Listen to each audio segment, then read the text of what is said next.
How did it still do that? I pushed record, it still didn't do. Anyway, what's going on out there, YouTube family? This is Sammy Leggett here. Got Lucas here. We about to do the daggone thing. As you can tell, right above, somewhere closer to him. That way? No, this way. Right up here, right? Somewhere right there. Yes, I have a white gentleman with the red cape flying above my head, I believe. And we're about to go and break down episode 1. This is a spoiler-filled review. You should have seen it by now. Moving forward, I think each episode is going to be premiering every Tuesday. So the next one's going to be on March the 2nd. Lucas, really brief. What did you think about this episode? It was better than Man of Steel. Why you had to go there, man? Why you had to go there? I mean, the entire movie is better than the entire movie of Man of Steel. I hate that movie so much. And this is much better. And Superman isn't emo anymore and depressed and destroying people's livelihoods like he did in that aforementioned movie. That's what I thought about this one. Wait, no, look. You asked me, what did I think? And I gave my honest opinion. No, about this episode. But we're gonna break it down. We're gonna break it down. So for me, I had very low expectations. In all honesty, like I was definitely intrigued by what the prospect of this could be, even before they actually came out with the trailer. The only thing that I kind of had like a little bit of like indiscrepancies about was that I'd only seen Tyler Hoechlin be pretty good as Superman during the crossover premieres, specifically the last one, which was what was that? The Crisis on Infinite Earths. Yeah. And before that, I first saw him on Supergirl like around the first and second season. And those are the only 2 seasons of Supergirl I'd seen. And I personally was kind of like, oh, okay, they added Superman in here, but they kind of added him as a second tier to Supergirl. They gave him, blue lasers. They kind of depowered him that, Supergirl was stronger than him, which is kind of weird. And it was kind of like he had the perfect Clark mannerisms down. But as a Superman, I just really personally could not see it. And so when it came to the Crisis, I was like, oh, okay, they can really make this to be whatever they want to be because everything has been rechanged. And one of the things I can say effectively about this episode, and I don't know if you agree or disagree, this does not feel connected to the Arrowverse at all to me. How do you feel about that? It's weird. It's not supposed to be really. Because this is the first Arrowverse show post Crisis, really, where we get to see the full effects of Crisis. Meaning, like, that's the reason they have twins. Is because of Crisis. So, like, this is the first time we get to see this. And I think when you do a show like Superman, it can't fit the mold of the other CW shows. The closest mold that it fits is Stargirl, where the views of it, the cinematography of it is way more cinematic than the family-friendly, cartoonish way, and not in a bad way, that the other CW shows have to be. Like it's I'm not going to say it has a bigger budget because I know that's what most people will immediately go to is the budgets and thinking, well, they clearly poured more money into it. And I'm not saying that they didn't, but I'm saying they went for a completely different feel and look of it because they understand the gravity of the character and that character needs this filler look. Again, just like Stargirl. Yeah, everything even down from like the costume change as well. Like if you look at this image right here, me and Lucas went back and forth with the straps. You know what I'm saying? I just felt like this just really looked really rubbery and really cheap. And then when I first saw the first image of this, I was like, dang. I can't help but, want to see it. But at the same time, I also came from a person that looked at Lois and Clark back in the day. I looked at Smallville back in the day. And, each one of those iterations were very vastly different. But even when Smallville ended, the thing that I wanted, is this world where Lois knows who Superman is. They fully realize the world. And then where does this go from there? And even I think even in the Crisis universe, the Crisis on Infinite Earths, they showed a version of Smallville's like Clark, and he was living with Lois and they had children, but he had given up his powers. and you didn't really understand why he would do that. But one of the things in this episode that I'll say effectively is you can understand why that compromise had to happen, even on his version, because of now it's not only that he is still the Superman that, you know, we all need and the world needs, but he's also very much so a father. And how do you balance that? How do you balance that? I think there was a conversation, I think it was one of the best conversations in this episode where Lois was talking with Clark after, you know, they found out that it was probably Jordan that had the powers. And Clark kind of posed to her, like, he's slipping away from me and I don't know what to do. Like he really sounded, you know, helpless. And she basically said, you know, we never expected this. We never expected a world where, you know, kids that are dealing with anxiety. We never expected to be jobless. We never expected to have loved ones passed away too soon. And I felt like that was one of the most immersive Superman moments that I've seen, honestly, in a very long time. Just that open line of dialogue and the way that he emoted to it, I think that was very well done. It was very well scripted. It was very well executed, in my personal opinion. And that was the thing that drew me to this episode being like a 10 out of 10 for me. Like, I mean, from the very opening shot of this and just watching like the nostalgia feel of the costume, I was kind of like giddy. I'm not gonna lie to you, because I mean, it took straight pages out of the comics, as well as even the whatchamacallit that he stopped, the car that he stopped, it was a PT Cruiser, but it was green, but that comes straight from the comics in the perfect, I don't even know a way of putting it. Like, it was amazing. It was straight up everything that you could want from a person that, and even though I do personally love Man of Steel, I have watched every iteration of Superman from the very beginning, to the old comics, to the old cartoons that didn't have any audio, to what we have right now. And I've always loved the process of how the character could evolve. And it's good to see that they're taking Tyler Hoechlin's version and just making it their own. What did you think about that opening montage as well? I felt like the first 15 minutes was crucial. But if I mention it again, you're going to say that I'm hating on something else. But it's literally a problem I had with something else. I'm just going to call it something else from now on. I'm not going to mention what the project is. Something else took 30 minutes to give me an Avatar opening, and then had a 5-minute conversation that explained everything in that opening. That, to me, like, that, this is just a simplistic way of saying, hey, we're going to give you a backstory, but we're not going to focus on your backstory here. We're going to give you his reasons, and we're not going to focus on it. We're going to get this all out of the way in the first 5 minutes, because we don't need to give you this long, drawn-out thing, because this isn't Superman becoming Superman. That's not this story. No, this story is he's already Superman. It's him learning to deal with being Superman. Yeah. So I love the point that it was very quick and to the point, and Jonathan didn't call him off from stopping him from dying from a tornado. Like that was highly important to me. Like, it's just overly showing you the character, showing you the things of the character, while not dwelling on everything that we've always seen. It's the equivalent of, and it's never going to happen, if CW did a Batman show and decided again to show us Bruce's parents dying, and we were like, you know what we don't need to see again?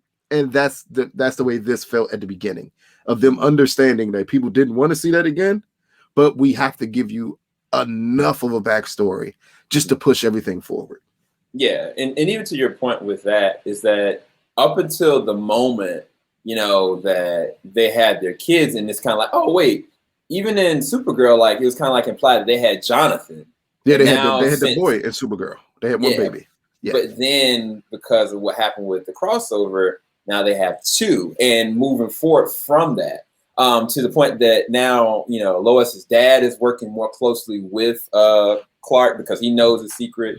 I honestly, the different setups for every person's character is the thing that kind of draws me in. So it was like, I want to agree and disagree with Lucas. I felt like Superman was compromised the majority of this episode.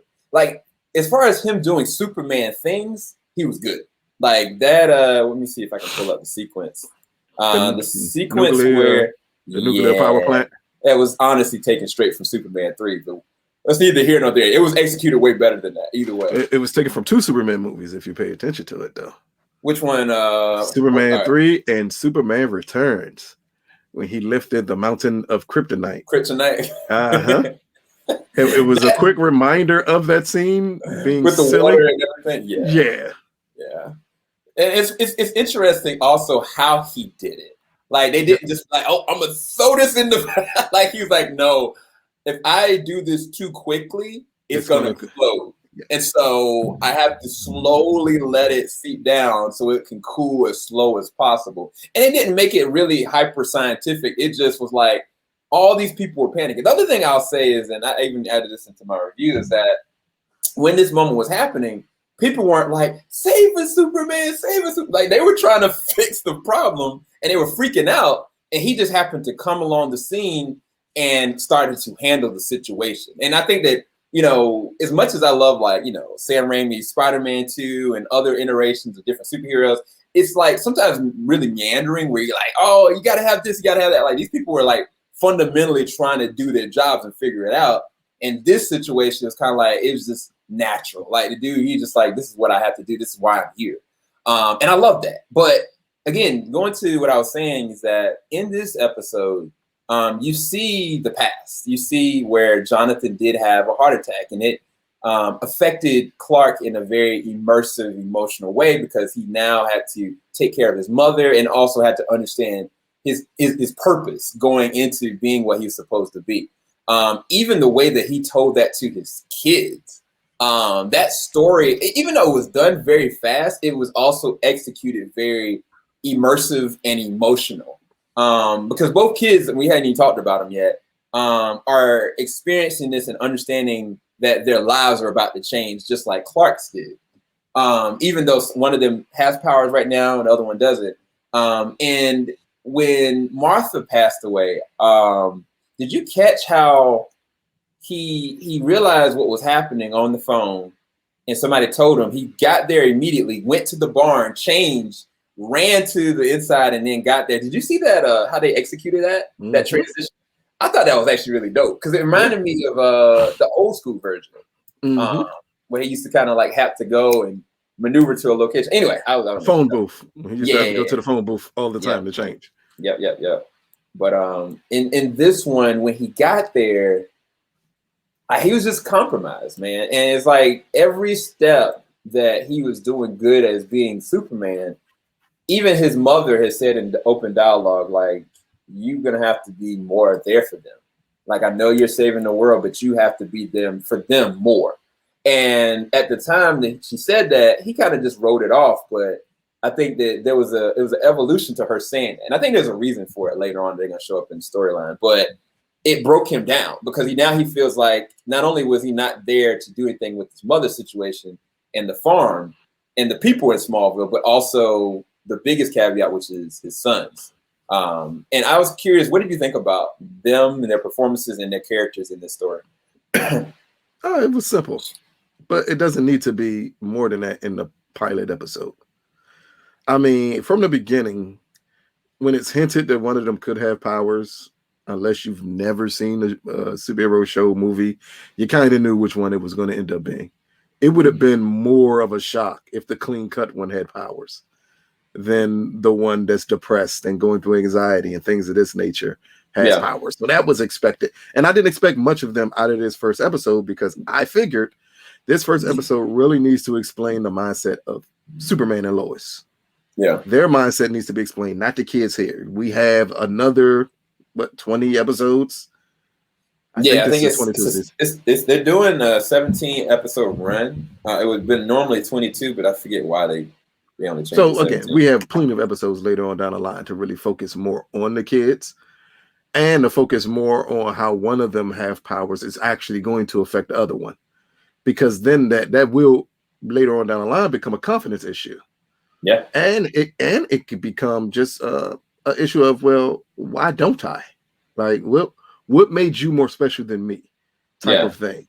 And that would be an interesting dynamic between them two because the other one has always felt that way. Yeah, his entire life. Yeah. So now that he's been blessed with something of this nature and his brother isn't, his brother maybe seem fine with it now, but I'm assuming this is going to play with him and Clark becoming closer. Yeah. And then how as a father do you deal with needing to be around one kid a lot more to teach them things that are extremely important versus the other one who, I just need to be your father. The danger level is not there with you without it coming across as you picking favorites. Yeah. I mean, it's like this situation where if you have like two children, one of the children needs like more care than the other, and you're giving them everything you need. You give them your heart and everything, but one of the kids could potentially feel neglected. And in this situation, that could very well be Jonathan's situation. I was kind of worried that if Jordan wasn't the one that gets powers, that he was going to go down this very dark path. Because I was like, he's dealing with anxiety. He feels like an outcast. I was like, he's on the quickest path to be something very dark. But those are all the signs of someone who has powers. Like that's literally the superhero trope before you get powers. Like you just, I don't feel like I belong here. I feel like I'm an outsider. I feel like this world isn't meant for me. Like things of that nature means like you're normally a superhero. Yeah, and I think to your point that we're going to probably find out down the line as Clark was growing up, which if you watch Smallville, you know for a fact this man was dealing with all kinds of craziness and trauma and a whole bunch of emotional crap. Mm-hmm. But he probably has more in common with Jordan than he even wants to recognize because he had to become something elemental. He had to become something different. But in the very early ages, he may have been dealing with the same exact thing. It's just they didn't have labels on, the things that he was dealing with then that probably Jordan is dealing with right now. And especially he didn't have his powers immediately. But yeah, now to your point, even down to the extent of them really having to go into detail, why both of them wouldn't have powers. Yeah. It was like they went to the Fortress of Solitude. And they said that it was highly unlikely, but technically both of them are Kryptonian. Yeah. And the Kryptonian powers is based off of Earth's sun. Am I saying that right? Yeah, like the longer that Clark was on Earth and absorbed the sun's rays, the stronger he got. So yeah. Why wouldn't that half Kryptonian side of them, both of them should have powers? That's what I mean by later on. I'm sure they're going to have to explain that, and I know they're going to have to explain that because you just can't throw a throwaway line like, "Well, they told us they wouldn't have power." No, once you get into how they got the information that it was highly unlikely they would have powers. Why would that be highly unlikely? Needs to be the next discussion. Exactly, because both of these should have powers. I really honestly feel like that. By the second season, if this gets the second season, which it probably will at this point, unless God forbid they poop on the bed during the back half of the season. It doesn't matter. You saw Batwoman. It doesn't matter what happens. They have the second season already. That's obvious. They got the second season. I think that by the second season that Jonathan's going to get powers or something different than what even his brother has. But one thing that I found that was very simple, it was a very simple thing that happened. In the very beginning of the episode, they show where, Jonathan was sitting there playing an Injustice game. You guys know Injustice. It's kind of like they got like superheroes, and of course they had Superman in there, and he's like, "Oh no, I'd rather beat Superman with Raiden or whatever." And so it was evident that he was disconnected. And then Jonathan, he got a girlfriend. He's captain of his team and all this kind of stuff. He's got it all together. But even though it looked like they were going to be naturally clashing, when the moment came that Jonathan fell, the first thing we saw was Jonathan put his body over Jordan and try to protect his brother, which is a really small thing, but it says a lot about these kids that even though they got issues, even though they're very different, they love each other. Like they're devoted to each other. To the point that we found out that Jordan was actually the one that flipped his brother over and protected him. So they protected each other, which I honestly felt like that was a small, simple thing, but I was like, that can evolve into something really beautiful later on down the line. Well, for me, the issue with the relationships has never been between the two boys. throughout the entire first episode, we see that they are just regular teenagers, like messing with each other. Mhm. But the love is clearly there. The disconnect is always with the father. That's interesting. And I guess when you have twins, and you have twin boys or twin girls, twins that are not naturally the same sex, if they tend to lean on each other more than the parents in certain situations, especially when one is kind of an absentee parent. So if you can imagine them two growing up, mom is always there, just about. Dad is never there. Yeah. If you have two sons and the dad's not there, they're going to get close. They may rip on each other. They may be completely opposite. But at no point in this episode, and this is before the Powers found out, back when they were leaving for school in the morning or anything of that nature, that I think them two had an issue with one another. Even at Martha, damn it, I hate saying that name. Even at Martha's funeral, the first thing that pops into my head when I look, just keep, why did you say her name? Like, but just keep going. But even at Martha's funeral, we can see how close they are together. Yeah. Like when he brings him the pie over and says, man, I see you need to take your medicine, don't you? It's like he's the father. He looks out for his brother, even though they're the same age. It's kind of odd to say his little brother, but that's what it comes across as. It does. Is no matter what, I'm going to look out for my brother. Yeah, he even got with picked the on fight. at the fight. Yeah. That's he wasn't playing when it came to his brother. Yeah. So I don't think that's an issue with the kids. I just love to see that dynamic. How does it grow from one having powers and the other one not having powers? While the one having powers is still an outcast and the one who doesn't isn't. Yeah. And to your point with the dad, now it's a situation where he's going to have to be more there for Jordan, no matter what. Like, it's his responsibility. And so when there's going to be situations like we've seen the show Invincible and that father-son relationship. But, I mean, I'm curious to see when he's out training, Jordan and doing all these different kind of things, and Jordan's becoming a more rounded individual from just having time with his dad, than Jordan not getting that. What happens? That's going to be the biggest conflict of the show, especially in the first season. Yeah. So either way, I think that was actually really interesting. Now, I will ask you a question because I worry about what keeps this from Lois not even needing to be prevalent in this. Now, I'll say this in two different ways. Because again, the biggest quote that I felt like hit the best was the conversation she had with Clark. But it's more so like she's his rock that he can rely on, right? And I think that even the boys rely on her as well. But the show really centers around everybody but her. So I'm curious, like, what does she do now? Like in this episode, like they both effectively are no longer reporters. So what does she do? Like, what other than be a mom? No, they gave her story on where she's going forward. And that's finding out why is his company buying up this town. Like to me, I thought after the first episode, her story is the clearest cut of what she's going to do. Because in the end, the difference between them two in their regular lives is that Lois Lane is an award-winning journalist. Yeah. The point that she can do that job anywhere. So if you take that and her looking into, she's going to be, for lack of a better term or lack of a better character, I should say, what Irish West is on Flash.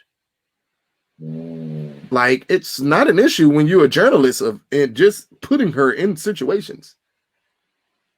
And repeatedly putting her into situations. As long as they don't repeatedly put her in danger where he has to come save her every week, I'm fine with that because she is an investigative journalist. So her looking into this story, because that's going to be the biggest story to me. Why is the same people that bought the Daily Planet buying up Smallville? Yeah, Morgan Edge. If you know who that is, I mean, he definitely is a big Superman villain on certain levels, but it's kind of weird because in this episode as well, they introduce a villain. Maybe I don't know if it's actually a villain or not. I'm inclined to believe this is not a villain. That this Black Lex Luthor that has the suit, I think that he comes from a universe where his Superman was bad, and he was probably the person that was trying to save everybody, and he's the only one to survive. Because what was it? There was an animated feature. I can't remember. Gods and Monsters. It was well, Gods and Monsters and freak. It was something on Crisis. It was a Crisis animated feature where basically the Joker and Lex Luthor and the villains were the good guys, but then the bad guys were these supermen, these superheroes that were terrorizing Earth. And so I'm thinking that this Black Lex Luthor is what this is going to be, because it's kind of like you would think that Lex Luthor would be the one doing stuff, not a Morgan Edge. And I don't know how.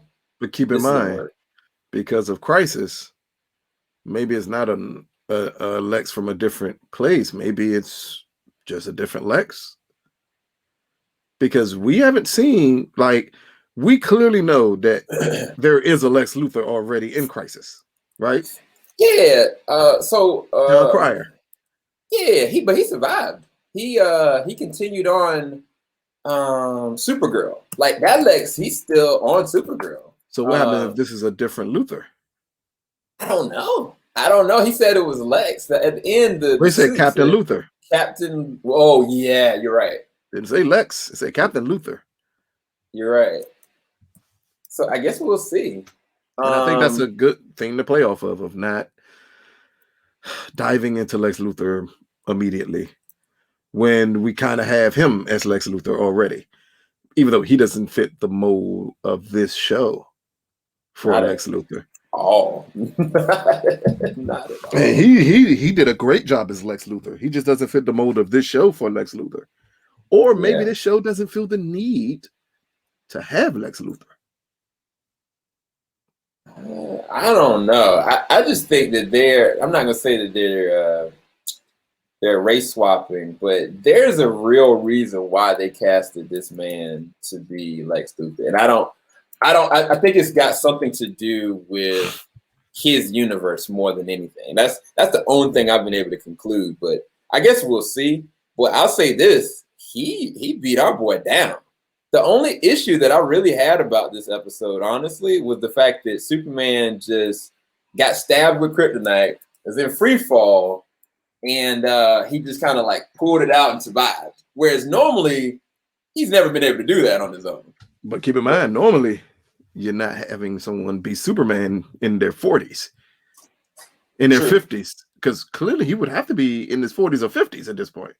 Yeah, at least mid 40s. Yeah, so you've mid never, or late 40s. We've never seen an old Superman deal with kryptonite. We haven't. And I mean, to be fair, the reason why I let it go is because what was going through his mind was his responsibility to his family. It wasn't even a responsibility to the world. It was like, my mother is gone, my father is gone. The only thing left in this world that I have are these sons and my wife. And I mean, that's more than a reason to do it. I just haven't seen it happen. I've never fully understood how him coming in contact with kryptonite would immediately strip away all his powers. I understand the gradual reduction of powers, but the immediate strip away of powers, I've never fully understood that. So, well, for early Superman, it would make sense. For Superman, but no, not even for early Superman, it wouldn't make sense. So, if we go back to the early years, or even let's take Smallville because that's a little bit more simplistic. In the Smallville iteration, I've never seen an episode of Smallville. You should. You should at least look at the first episode because it actually. Anyway, in the early renditions of Smallville, there were different kryptonites that were just small little pieces that weren't as irradiated. And then there were some that were weaponized by Lex Luthor that were concentrated kryptonite. So that, like, imagine like you got like a small piece of radiation here that like you go and you maneuver it, you're gonna get like, you know, poison or radiation poison to a level. But then there were some that were so concentrated, if he was even in a room with it, he was crippled. Like he couldn't even move. Like it was almost like he was dying immediately. So it could be that what he stabbed him with wasn't a concentrated version. I don't know.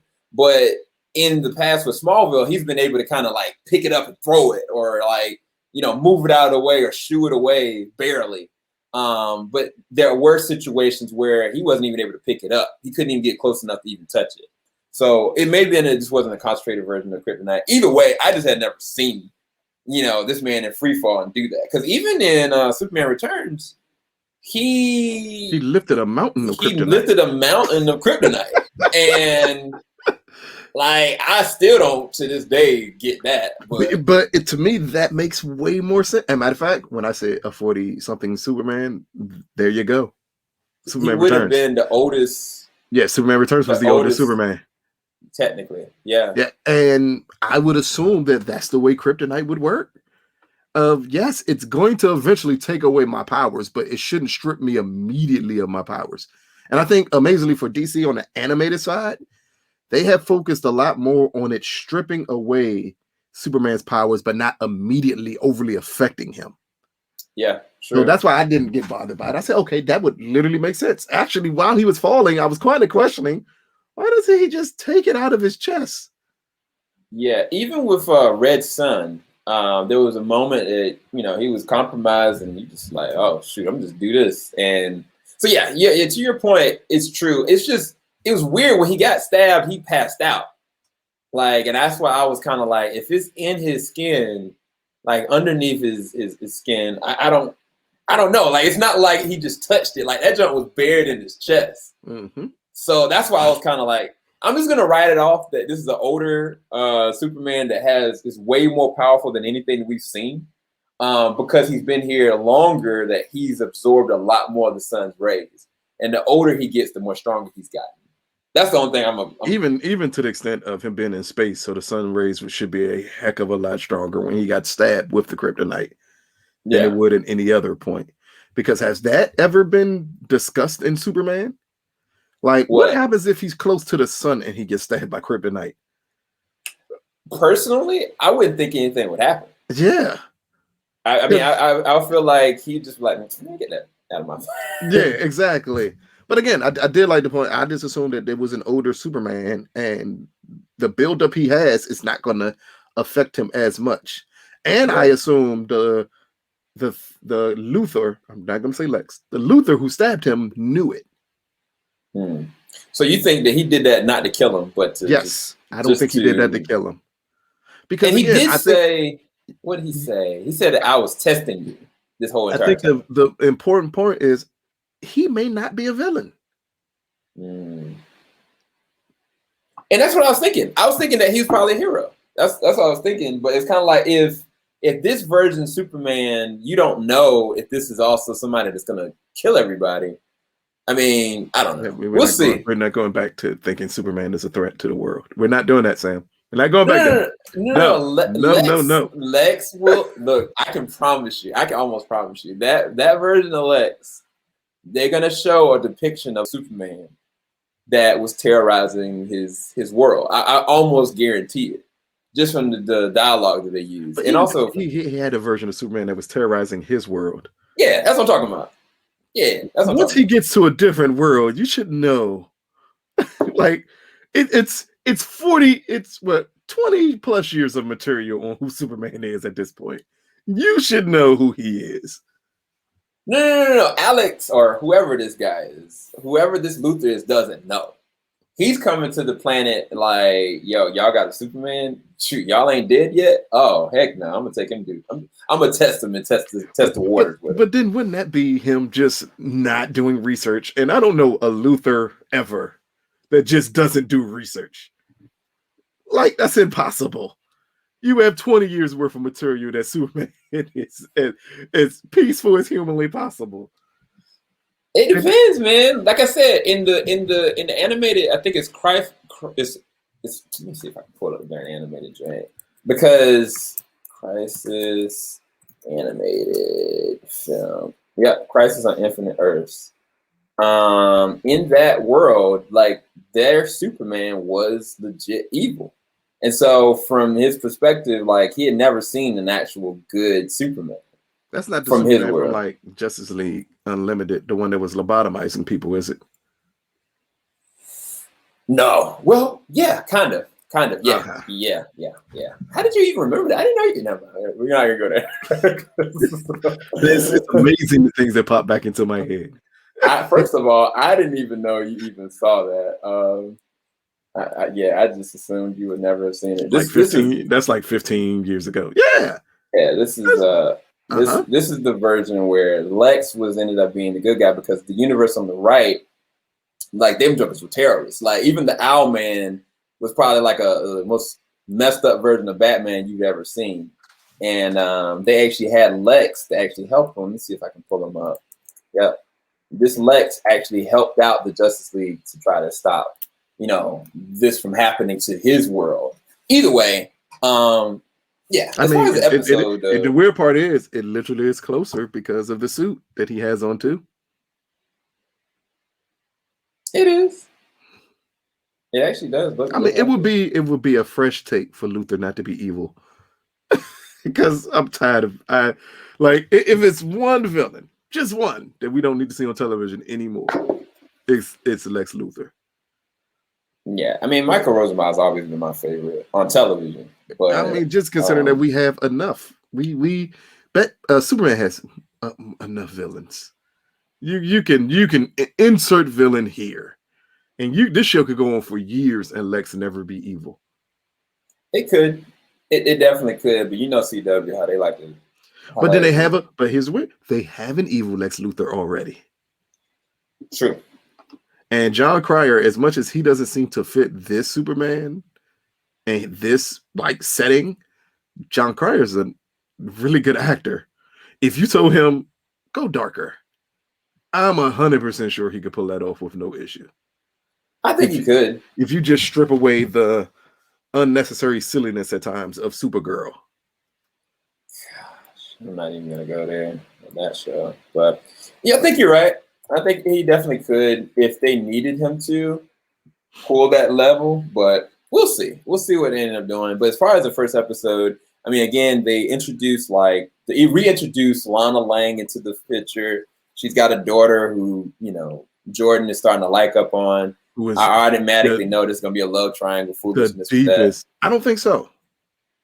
I almost guarantee it. I don't think so. I feel like Jonathan, he's gonna miss out on his girlfriend, and she's gonna get real comfortable with both of them. But Lana always does this. That's the reason why I'm saying it. Like it's only reason I don't see it is because of the daughter's backstory. Like the moment you got to a point of saying that she attempted to commit suicide, and we know the character Jonathan he's going to be in Smallville. Wow, I never thought about it that way. In Smallville, he can literally become some of the people that used to pick on Clark. Yeah, he could. He's going to be the big football star no matter where he goes. So just imagine him being the overpopular kid. He'll have everybody wanting to be with him. So I don't see the need to have a love triangle between him, his brother, and Lana's daughter.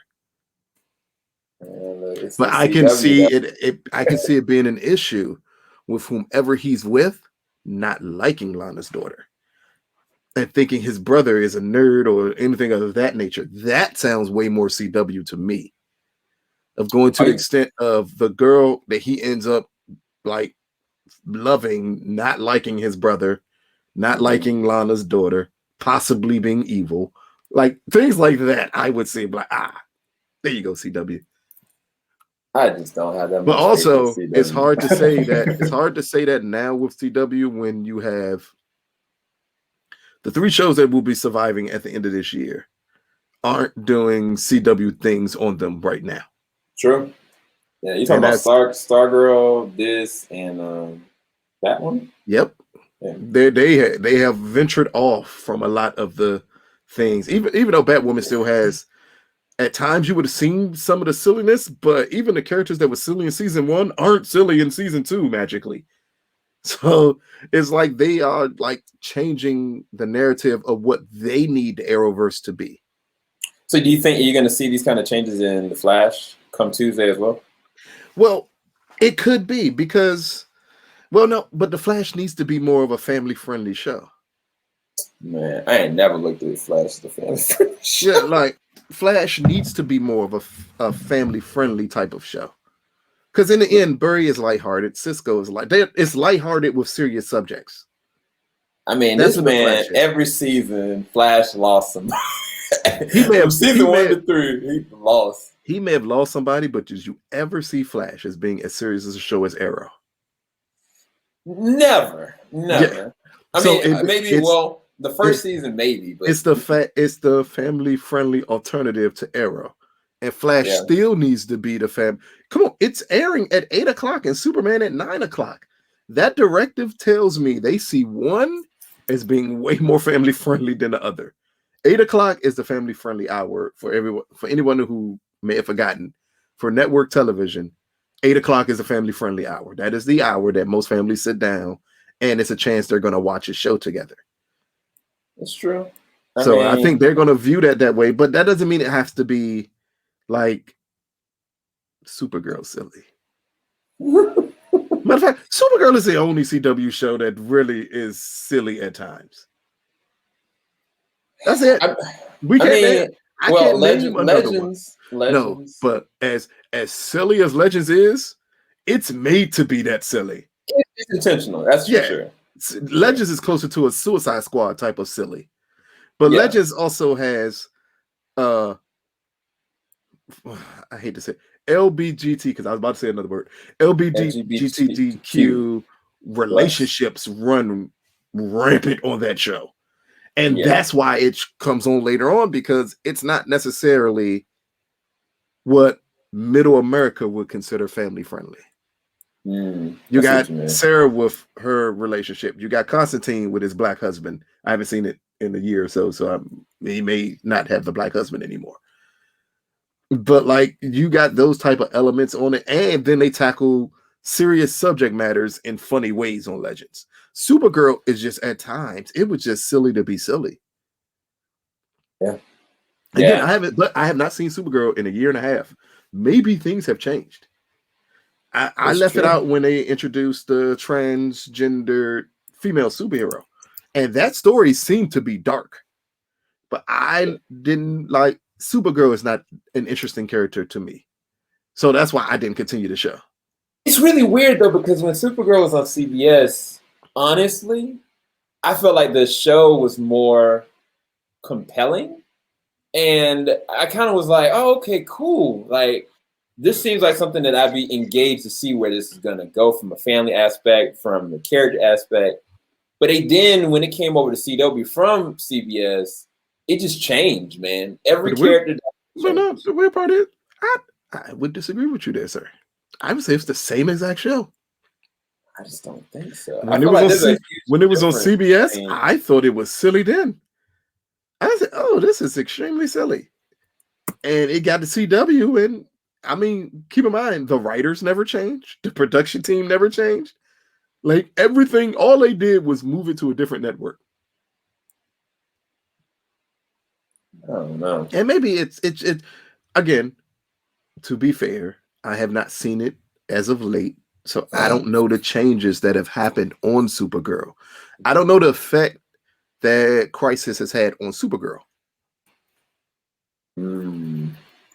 And maybe this is just the direction all of the CW shows are going in, because clearly, like Black Lightning, why it was semi-serious and semi-silly, it's completely serious now of the show. So maybe Supergirl is the exact same way. It's just that we haven't seen it because there's no need to watch Supergirl. Now, especially now, at this point. At this stage in the game, things have been completely changed. Even though at this point in the game, they're also setting up a lot of things for the Arrowverse. And I think Supergirl is going to be used to set up those things. I don't know what you mean, but we're going to have to talk about that another Supergirl time. ends. This is the last season for Supergirl. Yeah, but I don't know what she's gonna be setting up though. With this being the last season of Supergirl, it's other heroes that are coming that we know of that are coming in place for the Arrowverse. It's at least 2 more shows we know for sure. But I thought one of those was going to HBO Max. No, both of these are CW shows. You talking about the Green Lantern, right? No. Oh, no. What are you talking about? Oh, you are really off. No, right. Look, hey, I almost gave up on the Flash, dog. Like, look, you need to educate me. Like CW, I cannot remember off the top of my head the 2 characters that are coming. I want to say both are female lead superheroes. One being produced by is that the Ava Wonder Woman? And no, Wonder Girl I think is HBO Max. Oh no, Wonder Girl may be CW. Let me look it up really quick. TV shows not going for at CW. Yep, Wonder Girl. I think Wonder Girl is going to HBO Max because it says here. Let me look at Wonder Girl is not moved forward at CW. CW has not moved forward with the project, which became Queen of the South. It's Rodriguez revealed. Some sad news for Wonder Girl not be getting picked up at CW. I was very proud of the script. Dang, so CW just dropped that joint altogether. So I don't know. It's one show being created by Ava DuVernay, starring a black. Naomi. That is going to the CW. Let me look that up really quick. I did remember that deadline. Yep. That's going to be the replacement. No, I should say this. I'm going to be real correct when I say this. It's not going to be the replacement for Black Lightning. It's not going to be the replacement for that. I'm letting you know now. That's not going to be the replacement. Why you say that, Lucas? That's not going to be the replacement. They're not going to replace a black show with a black show. They are not going to do that. Let's just say. Let's just say they're not going to replace a black show with a black show. I think this is the expansion of what they want the CW shows to be moving forward, though. Like you're going to get another because you're going to end up getting you introduce and move Black Lightning into the Arrowverse. Then you ended the show. Yeah, but you're getting Kal-el's Painkiller also. You got Painkiller's spinoff, and then you got Naomi. And I'd hate to. I don't know. I'm gonna shut up. And still, you don't think Painkiller would be the replacement for Black Lightning, and it's a spinoff of Black Lightning. I'm just gonna ask that question. You don't think that? Huh? I don't even understand what kind of a story Painkiller is going to be. To be fair, like all honesty, I don't see how Painkiller is going to work by himself. It's evident that China had already expressed that she's no longer doing anything with Black Lightning, but I don't know if she's going to, be a part of, Painkiller's show. I don't know. Even Naomi seems to be more in relation possibly to Batwoman. 2 black superheroes. Oh man, look, I don't know, but this article is really interesting because I'm gonna read it really quick. We need to actually go ahead and close this up really quick. It's the latest adaptation of the Youth Skewing Network development season. The broadcaster also developed an adaptation of Wonder Girl based on the DC characters created by Joelle Jones, which that we already found out that got canceled, and Greg Berlanti, as well as Black Lightning spinoff Painkiller. So I don't know, Lucas. I always found out that Wonder Girl would be an odd show to do on a CW when you have Wonder Girl on Titans. Yeah. Well, this is a completely different version of Wonder Girl. Like I think that I don't know. We'll see. We'll see what happens with that. But as far as the first episode, I thought it was really good. I really enjoyed it. I'm thrilled by it. It brings me back to the nostalgia of Smallville, but also from a cinematic standpoint, it was shot very well, in my personal opinion. I think that the action was good enough to keep me enthralled, but then as well as the character emotions and the way that they were written also keeps it very immersive and expansive in the long run. This could be something really good moving forward. Did you have any comment on the situation with the writer? Because I only read bits and pieces of it, and I talked to you briefly about it. It's amazing what happens when people are disgruntled. Like this back in November when it was announced that they did not renew her contract. So when people say she got fired, you didn't get fired. They didn't renew your contract. Mm-hmm. The key part of every conversation is them saying, we felt your drafts were subpar and not up to the level that we wanted them to be. Mm. Now, for someone who was possibly an established writer, you can say, well, that don't make sense. Let's see what other works you've done. Mm-hmm. You did Krypton. Anyone who saw Krypton knows the writing was never up to par on that show. Mm-hmm. That's part of the reason that show doesn't exist anymore. So when it goes from your writing's not up to par, and then you go from it saying, well, my colleagues said I was good in the writing room. What did you think your colleagues were going to say? For you to say that you had to flag Me Too stuff in Superman and Lois on a show that is made, created, and executive produced by a gay man, that you had to do these things when no other CW show has had these issues. There are no Me Too women jokes in any CW show. You can't tell me you had to push for more Black characters in Lois and Clark than the villains when every Arrowverse show, again, produced by the same team, has had multiple Black heroes on them. It just never made sense. Ever. The whole story never made sense. It made way more sense for them to say, we're not going to renew your contract. Like, you were here, the work you did was here, that's fine, but changes in writing rooms happen all the time. I was just more surprised that it magically morphed into them not liking your drafts to you saying you had to flag Me Too jokes. You had to push for inclusion of more Black characters that just weren't villains.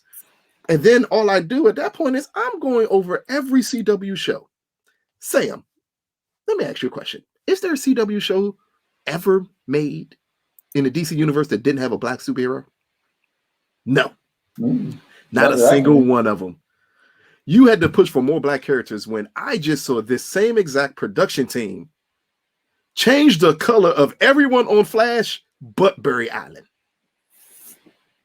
Come on, man. Come on, man. And technically, isn't the Jimmy Olsen of Supergirl still technically connected to this? He's still Guardian.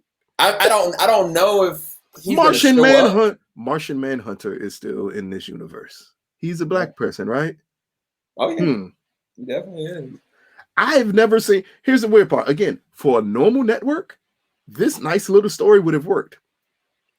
When it pertains to you doing this, with the Arrowverse, you need more witnesses to this stuff that you're saying, because it's a contradiction to everything we've seen from the Arrowverse so far. And I mean, I think that what I'm more curious to see, and I didn't know your thoughts, is from now until the next 17 episodes, are we going to see anything that she's implying come to fruition?